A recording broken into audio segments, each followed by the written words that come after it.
ആദ്യം ചോദ്യം വായിക്കുക. 3, 7, 11 എക്സെട്ര എന്ന സമാന്തര ശ്രേണിയുടെ ആദ്യത്തെ 20 പദങ്ങളുടെ തുകയേക്കാൾ എത്ര കൂടുതലാണ് 8, 12, 16 എന്ന ശ്രേണിയുടെ ആദ്യത്തെ 20 പദങ്ങളുടെ തുക? നമുക്ക് ഈ രണ്ട് ശ്രേണീനെ ഒന്ന് പരിഗണിക്കാം. ആദ്യത്തെ ശ്രേണി ആരാണ്? 3, 7, 11 എക്സെട്ര അങ്ങനെയുള്ള ശ്രേണിയുടെ എത്ര പദങ്ങളാണ്? 20 പദങ്ങളെന്നാണ് പറഞ്ഞിരിക്കുന്നത്. രണ്ടാമത്തെ ശ്രേണി എങ്ങനെയാണ്? 8, 12, 16 എക്സെട്ര. ഇതും എത്ര പദങ്ങൾ തന്നെയാണ്? 20 പദങ്ങൾ. ആദ്യത്തെ ശ്രേണി നോക്കിയാൽ എത്രയാണ്?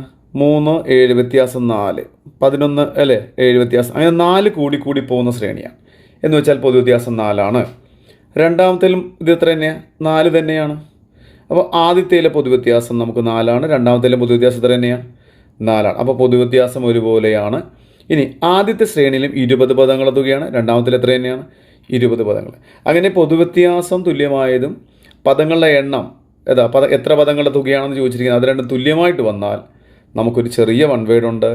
അതിങ്ങനെയാണ്: ഈ ആദ്യ പദങ്ങളുടെ വ്യത്യാസം എടുക്കുക. ഏതൊക്കെയാണ്? 8 - 3. ഇനി എത്ര പദങ്ങളുടെ തുകയാണ് രണ്ടിലും പറഞ്ഞിരിക്കുന്നത്? 20. ആ 20 കൂടെ ഒന്ന് കാണിച്ചേക്കുക. 8 - 3 5ആണ്. 5 × 20 ആണ്. അപ്പോൾ ആൻസർ എത്ര കിട്ടി? 100 എന്ന് കിട്ടി. നമ്മുടെ ഓപ്ഷൻ ഡി ആണ് നമ്മുടെ ആൻസർ.